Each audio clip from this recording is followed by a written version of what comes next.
இந்து சமுத்திரத்திலுள்ள இலங்கை தீவின் இனப் பிரச்சினை என்பது ஆழமாக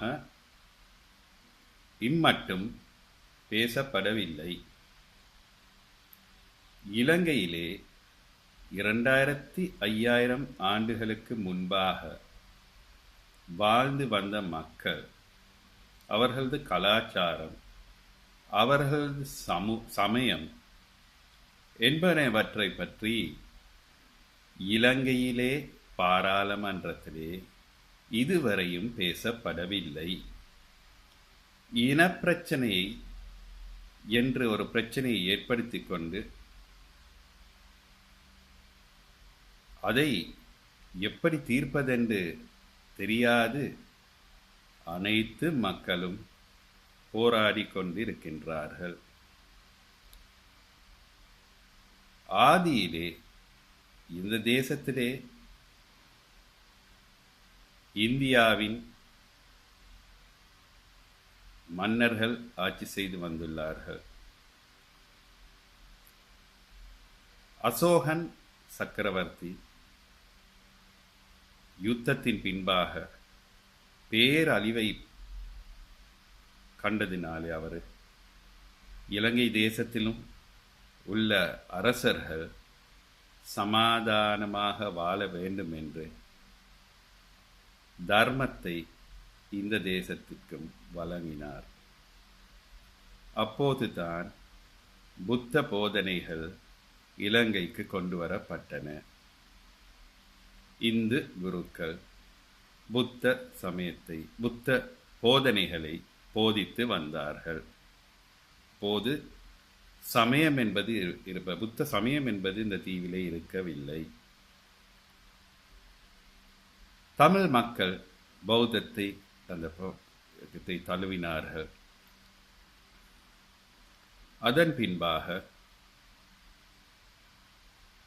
ஆண்டுகள் சென்று கொண்டிருக்க பௌத்தத்தை தழுவிய மக்கள் தொகை அதிகரித்து கொண்டே வந்தது. இப்போது இந்துக்களையும் பௌத்தர்களையும் பிரித்து காண்பதற்கு ஒரு முறை இல்லாமல் போய்விட்டது. தமிழ் பேசுகிற இந்துக்கள் இருக்கிறார்கள், தமிழ் பேசுகிற பௌத்தர்கள் இருக்கிறார்கள். இப்போ சமயமாக்கப்பட்டு விட்டது. இப்போது இரு பிரிவினரையும் பிரித்து காண்பதற்காக சிங்கள மொழி உருவாக்கப்பட்டது. சிங்கள மொழி உருவாக்கப்பட்டதின் பேர் பௌத்தத்தை சிங்களமாக மாற்றிக்கொண்டார்கள். அதன் பின் அது வளரத் தொடங்கியது. தமிழ் மக்கள் சிங்களவர்களாக மாறிக்கொண்டு இருப்பது ஆரம்பிக்கப்பட்டது. அதைத்தான் இலங்கையிலே முதலாவது கன்வர்ஷன் என்று கூறுவார்கள். தமிழாக்கள் சிங்களமாக மாறினார்கள், இந்து சமய மக்கள் பௌத்த சமயத்துக்கு மாறினார்கள். அது அவ்வாறு தொடர்ந்து வந்து கொண்டே இருந்தது. அரசர்களும் புத்த சமயத்தை தழுவ தொடங்கினார்கள். அவர்களிடமிருந்து நல்ல எண்ணத்தை பெற்றுக்கொள்வதற்காக மக்களும் அரசன் மதத்திற்கு மொழிக்கும் மாறத் தொடங்கினார்கள்.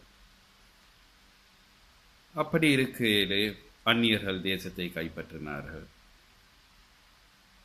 போர்த்துகேயர், ஒல்லாந்தர், ஆங்கிலேயர். ஆங்கிலேயர் காலத்திலே இப்போது இங்கு இலங்கையிலே 2 இனம் காணப்பட்டனர். ஒன்று தமிழினம், இரண்டாவது சிங்கள இனம். இப்போ அந்த 2 இனமும் அவர்களுக்கு ஒத்துழைக்காததினால் அவர்கள் அபிவிருத்தியிலே கொஞ்சம் பின்தங்கிய நிலைக்கு தள்ளப்பட்டு கொண்டிருந்தபடியினாலே 1835 ஆண்டிலே இலங்கையிலே ஏற்பட்ட பாரிய பொருளாதார நெருக்கடியிலிருந்து வெளிவருவதற்காக இந்தியாவிலே இருந்து மக்களை இங்கு கொண்டு வருவதற்கு சட்டங்களை அமைத்து கொண்டார்கள். பணிபுரிவதற்கும் விவசாயத்தில் ஈடுபடுவதற்காகவும் வியாபாரத்திற்காகவும் இலங்கையில் காணப்பட்ட பெருந்தோட்டங்களை கொள்வனவு செய்வதற்காகவும் அவர்களை இங்கு அழைத்தார்கள். அவர்கள் இந்த தேசத்துக்கு வந்து எல்லா அபிவிருத்தி கட்டமைப்புகளிலும் செயல்பட்டு இலங்கையிலே சிறந்த ரயில் போக்குவரத்து ஆரம்பிக்கப்பட்டது, சாலை போக்குவரத்து ஆரம்பிக்கப்பட்டது, மருத்துவமனைகள் அமைக்கப்பட்டன, நீர்த்தேக்கங்கள் அமைக்கப்பட்டன, பெருந்தோட்டங்கள் அமைக்கப்பட்டன, பெருந்தோட்டங்களிலே தொழிற்சாலைகளும் அமைக்கப்பட்டன. 100 வருடங்களுக்கு மேலாக தாங்கி குறிக்கக்கூடிய நல்ல கட்டட அமைப்பு, தொழிற்சாலைகள், நீர் சேமித்து வைக்கும் பெரிய குளங்கள் அமைக்கப்பட்டன. அவ்வாறு இந்த தேசம் முழுமையாக முன்னேற்றம் அடைந்த பின்பு ஆசியாவிலே 2வது பெரும் முன்னேற்றம் அடைந்த நாடாக வந்தபோது சுதந்திரம் பெற்றது. சுதந்திரம் அடைந்தவுடனே இந்தியாவிலே இருந்து இந்த தேசத்துக்கு வந்து தேசத்தை கட்டியெழுப்பிய அந்த மக்களை உடனடியாக வெளியேற்ற வேண்டும் என்று 1948ஆம் ஆண்டு நவம்பர் மாதம் குடியுரிமை சட்ட பாராளுமன்றத்திலே நிறைவேற்றப்பட்டு இந்திய வம்சாவளிகள் குடியுரிமை அற்றவர்களாக இந்த தேசத்திலே வாழ வேண்டிய ஒரு தூரதர்ஷமான ஒரு நிலை ஏற்பட்டது. அதன் ஆரம்பம் சாபமாக மாறி இந்த தேசம் அழிவின் பாதையிலே நடக்கத் துவங்கியது. 75 வருடங்களாயினும் இன்னும்